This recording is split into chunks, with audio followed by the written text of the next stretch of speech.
राधे राधे गुरुदेव, आप लोग कैसे हैं? गुरुदेव हम आशा करते हैं आप लोगों का इसरो का एग्जाम एकदम धुआंधार धमाकेदार एक नंबर या गुरुदेव गुरुदेव हम जानते हैं अभी आप लोग थोड़ा सा नेटफ्लिक्स एंड चिल कर रहे होंगे, बट आपके चिल को किल करने हम आ गए हैं। For those who don't know me, hello ji, I am Vikas Chauhan, a golden postgrad from IT and currently working as a rocket scientist at Indian Space Research Organization. I have recently secured an all India rank of 1 in ISRO ICR 2023 examination. In this video we are going to specifically talk about ISRO ICR 2025 written test examination analysis, cutoff, challengeable questions, how to actually challenge a question and many more things.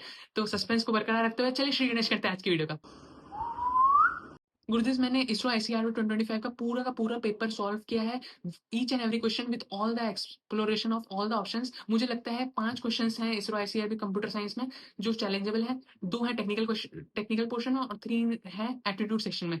तो जो 2 technical section में पहले उनकी बातें करते हैं। जो first technical challengeable question है वो है ये क्रोमेटिक नंबर वाला क्वेश्चन। मैं आंसर सॉल्यूशन और क्वेश्चन दोनों अटैच कर दूंगा, आजू बाजू देख लेना गुरुदेव। सो क्रोमेटिक नंबर में जो आंसर दिया गया है वो है बी फॉर बॉम्बे, मगर आंसर असलियत में है ए फॉर अहमदाबाद। दिल से गुजराती करते हैं, क्योंकि हम लोग क्रोमेटिक नंबर कैसे निकालते करते हैं? सबसे पहले हम लोग हाईएस्ट डिग्री वाली वर्टेक्स पे जाते हैं, उसको कलर करते हैं, उसके बाद फिर हम लोग डिसेंडिंग ऑर्डर में शुरू हो जाते हैं कलरिंग करने के लिए, और ऐसे ऐसे हम लोग पूरा ग्राफ कलर कर देते हैं। तो अगर हम लोग ऐसे कलर करेंगे पूरे ग्राफ को तो हमारा जो आंसर आना चाहिए वो 3 आना चाहिए, मतलब 3 पत्ती वाला जो 3 होता है ना वो आना चाहिए। गुरुदेव नेक्स्ट क्वेश्चन आप लोगों की कंप्यूटर स्क्रीन के ऊपर ये रहा। गुरुदेव मैंने जैसे ही ये ट्रिपल इंटीग्रल वाला क्वेश्चन देखा तो मेरी हालत तो एकदम बौखला सा गया है गुरुदेव। मुझे लगा कि जैसे वो मुन्ना भाई में वो जो लड्डू खा के टन टन टन टन टन वैसी वाली हरकत हो गई थी गुरुदेव। मगर जैसे ही मैंने फिर लिमिट्स देखी गुरुदेव, मगर तो मैं समझ गया कि यार ये भाई लोगों के लिए तो लड्डू हलवा क्वेश्चन है गुरुदेव।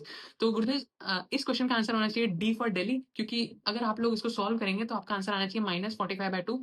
तो इसका आंसर होना चाहिए डी फॉर दिल्ली, मगर ए फॉर अहमदाबाद दे रखा है तो वो गलत है। गुरुदेव now let's move on to the aptitude section. Aptitude section में गुरुदेव वो जो बिल्डिंग वाला क्वेश्चन है ना उसका आंसर होना चाहिए बी फॉर बॉम्बे, मगर दिया हुआ है ए फॉर अहमदाबाद। लगता है गुजराती गरबे का जादू ज्यादा ही चल गया इस पे, मगर उसका आंसर होना चाहिए बी फॉर बॉम्बे ना कि A for Ahmedabad. Okay Gurudev, the next challengeable question is ये डेविड गॉगिंस वाला क्वेश्चन। इसका आंसर दिया गया है सी फॉर कैलकुलेटर, बट होना चाहिए डी फॉर दिल्ली दिल्ली दिल्ली दिल्ली। गुरुदेव अगर हम लोग इसकी इक्वेशंस बनाएंगे तो हम लोग देखेंगे कि जो इस डेविड भाई का वजन है वो कुछ ज्यादा नहीं आ गया, 210 पाउंड आ गया है गुरुदेव। मगर मुझे लगता है यार इसरो को दिल्ली के छोले भटूरे से ज्यादा कलकत्ता का रसगुल्ला ज्यादा पसंद है, इसलिए उन्होंने गलती से दे दिया, मगर कोई लोड नहीं है यार, इसका डी से दिल्ली होना चाहिए गुरुदेव। गुरुदेव जो नेक्स्ट चैलेंजेबल क्वेश्चन है वो ये है पैटर्न वाला क्वेश्चन। गुरुदेव इसका जो आंसर दिया गया है वो है ए फॉर अहमदाबाद, बट इसका असली आंसर होना चाहिए सी फॉर कैलकाटा, क्योंकि बिकॉज भाई जो क्रॉस होगा वो आप देख रहे होंगे एंटी क्लॉकवाइज रोटेशन कर रहा है, आपको उसमें उल्टा दिख रहा होगा गुरुदेव, और जो आपका ब्लैक एंड व्हाइट है वो स्वैपिंग कर रहा है, तो इसलिए इसका आंसर होना चाहिए सी फॉर रसगुल्ला गुरुदेव, ना कि ए फॉर अहमदाबाद। ओके गुरुदेव मैंने इसरो आईसीआर 2025 का पूरा पेपर सॉल्व किया है, और एक एक क्वेश्चन को अच्छे से एनालाइज करने के बाद, एक एक ऑप्शन को एक्सप्लोर करने के बाद मुझे सिर्फ ये 5 क्वेश्चन ही हैं जो गलत लगते हैं। गुरुदेव अगर आपको और भी कोई क्वेश्चन गलत लगता है या फिर आपको मेरे बताए क्वेश्चन में से वो सही लगते हैं तो प्लीज मेरी आपसे विनम्र विनती है कि प्लीज कमेंट सेक्शन में जरूर बताइएगा, और comment section is all yours गुरुदेव, और मुझे भी थोड़ा सा रीच मिल जाएगा गुरुदेव, है ना। गुरुदेव क्वेश्चंस को कैसे चैलेंज करना है उस पर थोड़ी सी गुफ्तगू कर लेते हैं। गुरुदेव मैं आपके साथ अपना एक पिछले साल का एक एक्सपीरियंस शेयर करना चाहूंगा। पिछली बार ना यार एक क्वेश्चन आया था मैकैब साइक्लोमेट्रिक कॉम्प्लेक्सिटी को लेकर। क्या होता है ना यार, उस क्वेश्चन को लेके कोई से भी टेलीग्राम ग्रुप या व्हाट्सएप ग्रुप या किसी भी ग्रुप पे कोई भी डिस्कशन हो ही नहीं रहा था, और बल्कि वो क्वेश्चन का ऑप्शन गलत दिया हुआ था, तो भी उसको लेके कोई डिस्कशन हो ही नहीं रहा था, क्योंकि आधे जिन्होंने वो क्वेश्चन अटेम्प्ट ही नहीं किया था, और जिन्होंने अटेम्प्ट किया था वो लोग भी तुक्का मार के आए थे। और जो जो यार कोचिंग्स वगैरह ना जो असलियत में रिस्पॉन्सिबल होती है आंसर कीज बनाने के लिए और मतलब चैलेंज करने के लिए, वो लोग यार गेट की तो आंसर कीज बिल्कुल बढ़िया परफेक्ट और चैलेंज वगैरह भी करते हैं, मगर यार इसरो पे ना वो लोग ध्यान नहीं देते हैं, क्योंकि उनको इतना रेवेन्यू वगैरह नहीं आता। तो एज ए एस्पायरेंट अ, हमको ही अप्रोच करना होता है ऐसे क्वेश्चंस को, और उनका डॉक्यूमेंटेशन निकालना होता है, और उनको वेरीफाई करना होता है कि क्या ये क्वेश्चन सही किया है मैंने। तो अगर आपको कोई, मैं आपसे ये बोलना चाह रहा हूँ कि वो जो मैकैब कॉम्प्लेक्सिटी वाला क्वेश्चन था वो कोई भी डिस्कस कर ही नहीं रहा था, मगर फिर मैंने उस क्वेश्चन का पूरा अच्छे से डॉक्यूमेंटेशन बनाया, मैं उसको अटैच ही करूंगा नीचे। उसको मैंने डॉक्यूमेंटेशन बनाया अच्छे से, उसके बारे में पूरा रिसर्च किया, चैट जीपीटी, जीएफजी, जितनी भी साइट्स हो सकती हैं अच्छे से रिसर्च किया, सारी बुक्स वगैरह से रिसर्च करके मैंने उसका पूरा डॉक्यूमेंटेशन बनाया कि भाई ये गलत है, और किसी और ने, मुझे नहीं लगता किसी ने चैलेंज किया होगा, और मैंने उसको चैलेंज भेजा और इसरो ने उस चैलेंज को एक्सेप्ट किया, और आंसर ए और सी दोनों हो गए थे, तो फिर मेरे को 1 नंबर एक्स्ट्रा मिल गया था। तो अगर आप, मैं आपको ये बात है इसलिए बताना चाह रहा हूँ क्योंकि अगर आपको कोई कोई क्वेश्चन लगता है कि वो गलत है मगर आपने वो सही किया तो उसका प्रॉपर डॉक्यूमेंटेशन बनाइए, और उसको एकदम वेरीफाई कीजिए अपनी तरफ से बिल्कुल कि परफेक्ट है, और उसको पैसे तो देने नहीं है यार इसरो में, तो उसको बिल्कुल भेजिए चैलेंज के लिए।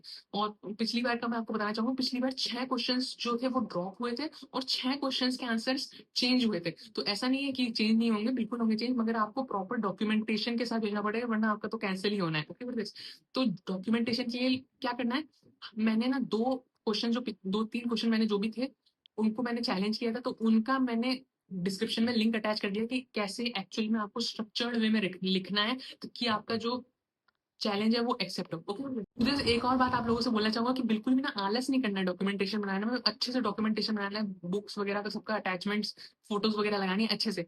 क्योंकि यार मगर आप बोलोगे यार एक नंबर से क्या ही उखाड़ देंगे, मगर नहीं यार, बहुत कुछ उखड़ जाएगा। अगर आप लोग पिछले साल का रिक्रूटमेंट देखेंगे, जो फाइनली सिलेक्टेड फर्स्ट रैंक थी और जो लास्ट रैंक थी, उन दोनों में मार्क्स का ज्यादा डिफरेंस नहीं था। तो आपके लिए एक एक नंबर बहुत ज्यादा इंपॉर्टेंट है, तो बिल्कुल भी आलस नहीं करना है, अच्छे से डॉक्यूमेंटेशन बना के नंबर लेना है। तो अब बात कर लेते हैं थोड़ी सी एग्जामिनेशन एनालिसिस और कट ऑफ की। गुरुदेव, मैं आपको बताना चाहूंगा कि पिछली बार जो कट ऑफ गई थी, मैं स्क्रीनशॉट वगैरह अटैच कर दूंगा, वो 51.37 मार्क्स गई थी। मगर ज्यादा राजी होने की जरूरत नहीं है, वो आउट ऑफ 94 मार्क्स थी। क्योंकि 6 क्वेश्चंस ड्रॉप हो गए थे, तो 6 मार्क्स हटा दिए गए थे। मान लीजिए वो बोनस हो जाते क्वेश्चंस, तो असलियत में जो कट ऑफ गई थी वो थी 57.37 मार्क्स। ठीक है। सेकंड मोस्ट इंपॉर्टेंट थिंग बात यह है कि गुरुदेव, जो पिछली बार वैकेंसीज थी वो अगर पीडब्ल्यूडी की हटा दे तो 42 वैकेंसीज थी, जबकि इस बार 44 वैकेंसीज तो हैं, मगर पीडब्ल्यूडी की 8 वैकेंसीज है। तो अगर उन 8 वैकेंसीज को 44 में से माइनस करेंगे, तो इस बार ओनली 36 वैकेंसीज ही है गुरुदेव। ओके। और थर्ड मोस्ट इंपॉर्टेंट पॉइंट है कि गुरुदेव, पिछली बार लगभग 18,000 लोगों ने अप्लाई किया था, बल्कि जबकि इस बार अराउंड 30,000 प्लस लोगों ने अप्लाई किया है। तो गुरुदेव, आप लोगों की तो जय माता दी हो गई गुरुदेव। तो सब बात कर लेते हैं कि पेपर किस रंग का था। गुरुदेव, अगर मैं प्रॉपरली एनालाइज करूं पेपर को, तो अगर आप मतलब यार, जो थ्योरेटिकल क्वेश्चंस थे जैसे एआई वगैरह के, क्लाउड कंप्यूटिंग के, अगर उनको कुछ कुछ क्वेश्चंस सॉल्वेबल थे, मगर कुछ कुछ क्वेश्चंस अगर आपको आते हैं तो आते, नहीं आते तो कुछ भी नहीं कर सकते। तो अगर उनको भी हटा दें, और मतलब मुश्किल वाले भी 2-4 अगर सवालों को हटा दें, तो भी जो पेपर अटेम्प्टेबल था, मतलब इजीली अटेम्प्टेबल था, वो 80 to 85 मार्क्स का इजीली अटेम्प्टेबल कोई पेपर था।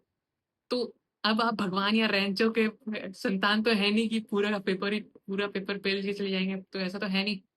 तो 80 to 85 मार्क्स में से मेरे हिसाब से आप लोगों को 65 to 70 आप ले आते, अगर एक्यूरेसी ठीक ठाक रही आपकी तो मेरे हिसाब से मुझे ऐसा लगता है, भाई मैं कोचिंग वगैरह चलाते हैं, मुझे नहीं पता कि भाई क्या एनालिटिक्स रहता है और क्या क्या है, मगर मुझे नहीं लगता कि भाई इस बार 60 मार्क्स से नीचे जाएगी कट ऑफ, क्योंकि भाई आपने को मैंने कंपटीशन लेवल भी बता दिया है, प्लस वैकेंसीज भी बता दी है, और पेपर का डिफिकल्टी लेवल भी उतना कुछ खास था नहीं। तो भाई मुझे नहीं लगता 60 से नीचे जाएगी कट ऑफ। तो अब जो भाई लोगों के 65 प्लस मार्क्स आ रहे हैं, वो भाई लोग पक्का से पूरी तरह से जुट जाइए तैयारी में।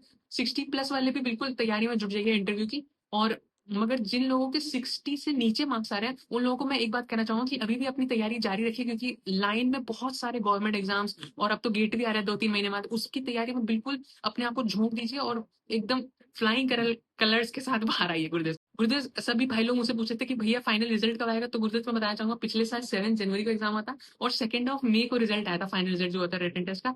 तो मगर पिछली बार शायद कुछ गड़बड़ हो गई थी, इस बार जल्दी आएगा।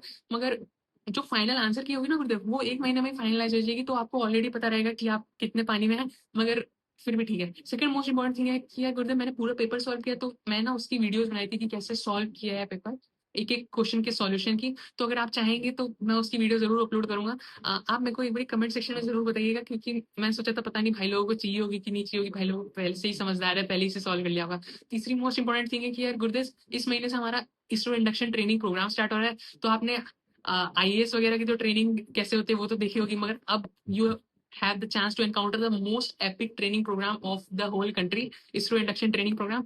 तो लाइक शेयर सब्सक्राइब जरूर कीजिएगा गुरुदेव, and I wish you all the best for your future एंडेवियर्स।